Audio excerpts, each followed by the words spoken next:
Well, hello there. Hopefully this sounds a little bit better than the last time I did this. So what I've done is I've imported my drawing that I did last time by doing a JPEG, and I've created a series of layers. Now, layers are the best way when you're doing a digital drawing to work. So what I've set up is 5. I've done an over sketch, meaning I've gone back over and resketched my drawing with the original drawing being on the bottom. Now I am going to use the drawing, but it's not transparent. What I've also created is a quick shadow and some other sort of sense of space. You can see the line that is there. And ultimately trying to create some depth within these. So now I'm going to try to just fill in the basic color. And just like anything, I'm trying different um, types of brushes, different types of strokes to see, ooh, that's a big mess, huh? To see how it's going to lay in. Now again, my digital drawings, I don't want them to look flat. And for some people, it's okay if they do. But mine, I really like them to feel as though I'm using traditional art supplies. So this one feels more like a marker, and as I lay in, you can see how it's building up color in certain sections. And I like the way that it's giving texture to the ruffles that are at the bottom. So now I'm sort of experimenting with a little bit of shadow. Nope, hated that. Take it out. Okay, maybe a little bit here. Okay, I think I'm starting to like that. Now, one of the things that's good about digital too is you can just keep stepping back, which is awesome. But one of the things I find is I really like the mistakes that happen. Okay, now I'm going to go in with a little bit of skin tone, and I tend to build it up instead of filling it in like crayon or just big thick paint. I like to see how the color of the skin sort of builds up. When I paint, I do something a little differently, and you'll see that when we paint. But with this case, I like to build up, translucent layers so that I get some sense of light and shadow on the body. I'm going to see how it plays into, the big picture. And you have to remember all the places that are skin, you want to do all that sort of flesh tone at the same time. So now I'm working on the legs. I did the face, I did the arms, and I did the legs. Now, again, one of the things I'm going to reiterate over and over again, and I'm sorry if I keep saying the same thing over, but I tend to keep continually building. Like in this case, I did the dress, then I did the skin, um, and get those to sort of the same level, feeling like they're the same shadow and the same texture, and then I build up again, adding more shadow, more texture, more translucency, more color to it, so that everything is sort of at the same level. If I spend all my time working on, say, the dress, and then I have like 7 seconds to finish the skin, then it just feels unfinished. So I'd rather have it all sort of in the same plant, the same land. Okay, so I did a little color check because I sort of, in this program, you can't sort of keep colors. So I want to do the shoes the same green. And, sort of adjusting my brushes and seeing where that goes. And if I like how it lays in, this is going to be really slow. I thought I sped this up, but apparently I didn't. So we could talk about a few other things as we're going along.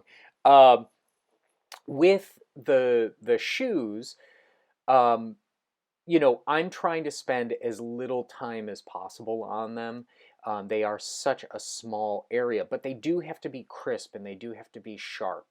Um, oh, I'm sorry. Why didn't I speed this up? You're gonna see, and you can see I'm trying to be more cautious by using a smaller brush, I guess you could say.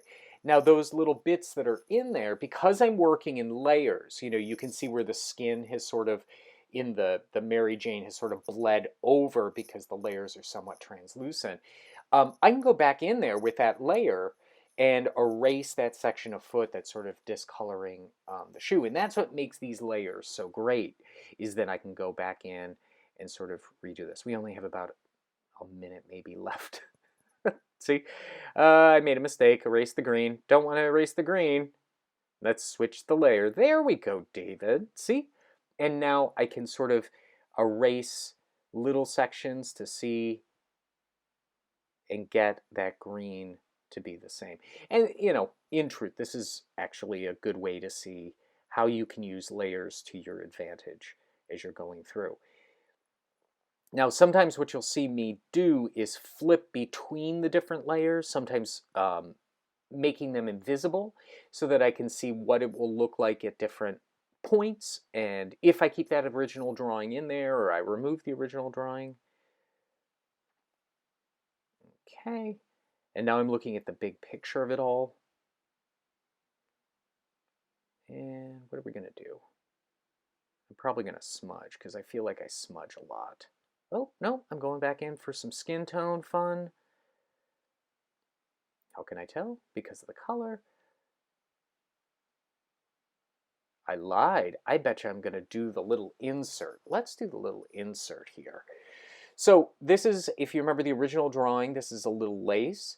And so what I'm going to do is give a sense of transparency by giving some skin tone there, and then place white on top of it to give the sense of something that is translucent and has a little bit of detail. So now I'm going back in, starting to build in some more shadows, going in through and erasing sections. You'll see me make lots of mistakes. I do lots of mistakes, and that's okay. We're all allowed to make lots and lots of mistakes. You know, I liked the crayon pencil-y sort of thing, but ultimately it ended up being too much, so I went back in with the spray paint, actually, to sort of soften that a little bit, give it a little bit more of a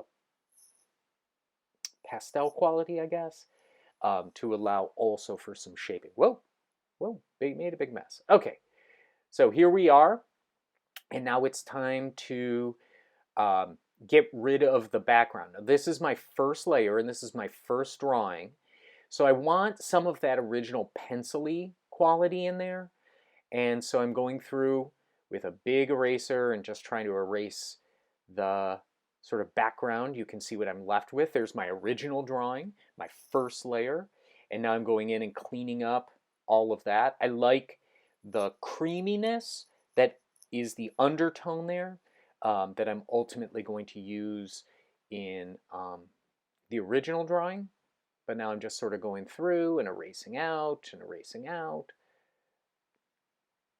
because I've already captured that original drawing through digital sketching, I guess you could say. Okay, all we have left are a little bit on the feet. Oop, yeah. Not going to be able to crack that. There we go. So now we have some experiments in shadowing. I keep trying. It's not quite, oh, okay. I don't think I hate that. Okay. And now we're going to move into my favorite part, which is detail. Now, I would normally do this with pencil, and you know, it is one of my little Zen things that I like to do when I'm doing the drawing is the detail work. But this one I want to give a little bit of a pattern to. So I'm using a coral, and in some cases, if you're using like Adobe, you can use a stamp feature, which is very useful. But in this case, I have to sort of draw them individually and then cut them and paste them and such. So I'm going to experiment with a little squiggle flower. Oh, no, that looks like blood. Let's try that again. Okay, I'm going to bring that down. I'm going to do a little bit color change. There we go. Okay. And this is how I do decoration a lot of times, is I just do a little squiggly thing. If I have an actual piece of fabric, I may try to capture it, but the big thing I'm really trying to do is introduce the color and give us a sense of the organization of the detail on things. So now that I've drawn it, I'm selecting it and I'm copying it.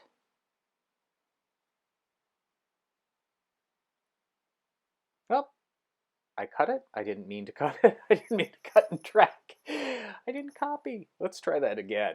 So now we're going to copy. Oh, There we go. Now I remember how to do it. And I'm going to paste. So now when I paste it, it's in the same place. And now I'm going to sort of figure out what is the proportion that I want to use. Now, I tend to use diamonds because that's how fabric is often printed.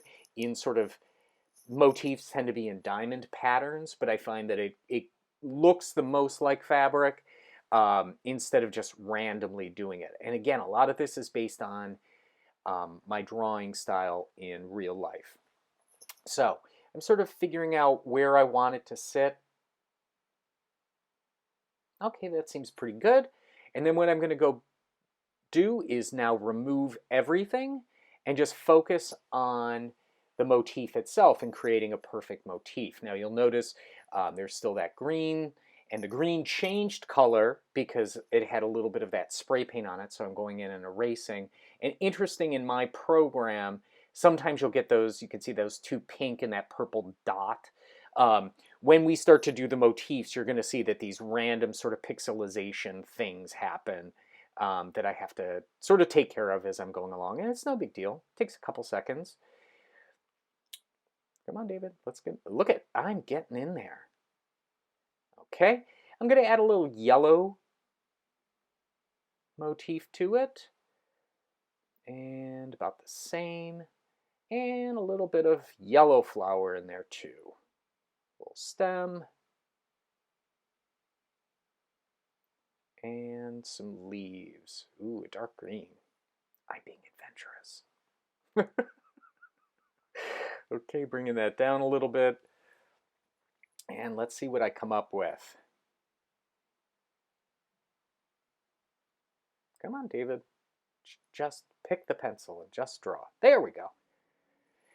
And again, I tend to do like little scrolly scrolls. Still not trying to be specific, but to really sort of give you the sense of the, you know, the color and the placement. So now I'm looking at that, see if I like how it looks.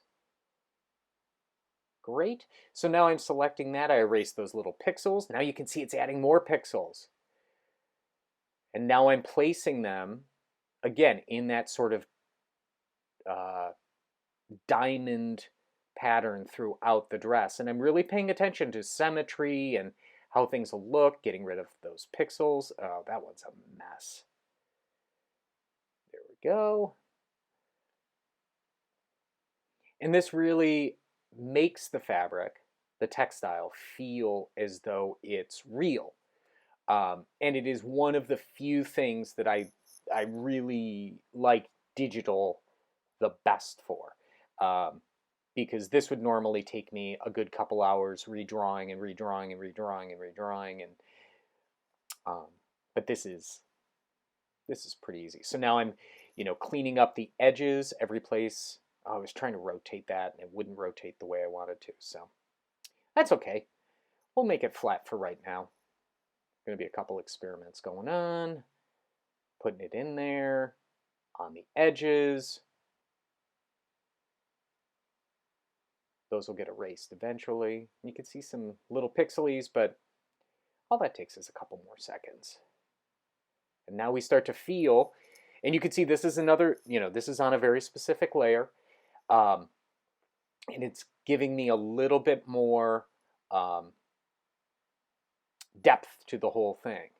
And now I'm going in just to tone down that green, because that green was pretty bright once I started to bring down the background more towards gray. Adding a little bit more.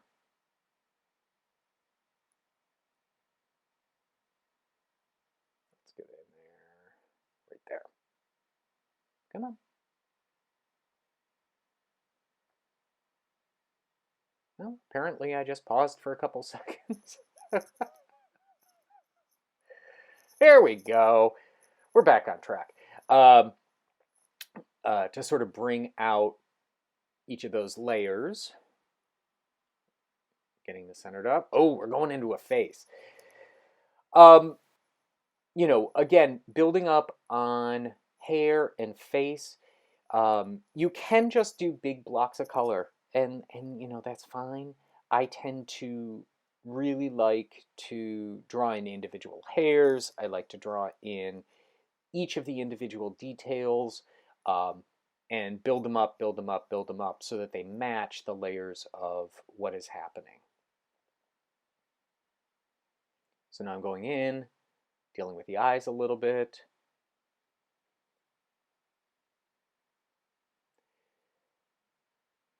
This one I really should have sped up. Sorry.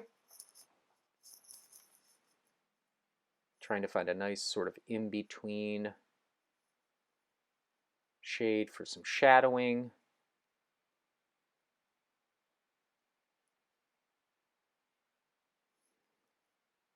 And one of the things I always have to remember, and we all make mistakes, is I try not to do things because my intention or my first instinct is to just do everything all at once, like those shadows that you're seeing there. But if I went back and one part was good and then the next part stunk, um, and I hit backwards, it gets rid of all of it. So sometimes, you're not going to nail it the first time, and that's okay. But if I like the way that it kind of looks, I may leave it because I can always go back over and, sort of repaint over it. And again, this isn't the only way to do this. I like to use a smudge tool. I don't like this one very much because it tends to smudge in a really weird way, in the way that I do. But when I work in Affinity, I like that tool a little bit better. But again, everybody's going to have a different way of doing this, and certainly if you go online, you can find plenty of tutorials about how to render digitally. But also remember, those people have been doing it for a long time, and they've been figuring it out themselves, what works for them. I've been doing it for about, I don't know, 30 years almost? No, can't be that long. About 25 years when, Adobe Photoshop first came out. And I find that, it does have some benefits, and it does have some challenges too. Okay, so I went in and I redid a few little things, sped it up a bit so you could see the hair going in. Now again, one of the things I like to do is draw in individual hairs so I feel the movement of hair, and I do the same with both pencil or digitally. You think of where hair starts and where it moves, and it tends to just feel a little bit more hair-like. Once I got that in, a couple different colors, different textures, now I'm going to go in and brighten up the face with a little bit of makeup. Now again, don't panic if something doesn't look right. Build it up. Oh, smudgy smudge. Don't smudge, David. See? Smudge pencil. Drags our eye right down. There we go. A little bit of color in there. Lips. Well, again, then let's do that again. There we go. And I'll do a little bit of touch up with lashes and pupils and reflection and such. Okay, about 2 more minutes worth of work to do. I'm going to go in and do the trim, which is just some edging that goes on the capelet and goes on the tie. And so I'm picking up that peach color, that sort of corally color from where I was before, and very carefully giving a sense of where that would be stitched on the edge. Now I'm zooming through pretty quickly, and it's on each of the edges of the tiers of the skirt, and then going through and cleaning up some of the areas that somehow I miss. Getting a few other little touch-ups in there, including some of the background and trying to make that look a little bit more uniform. And let's zoom out. Come on. Selecting the layer. There we go. Okay. Trying to get a big sense of it.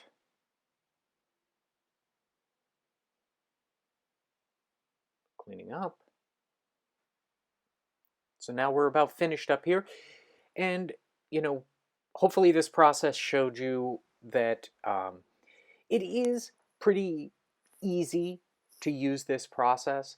I'm going to do a painted rendering, and maybe we can compare as far as time. This took me about an hour and change.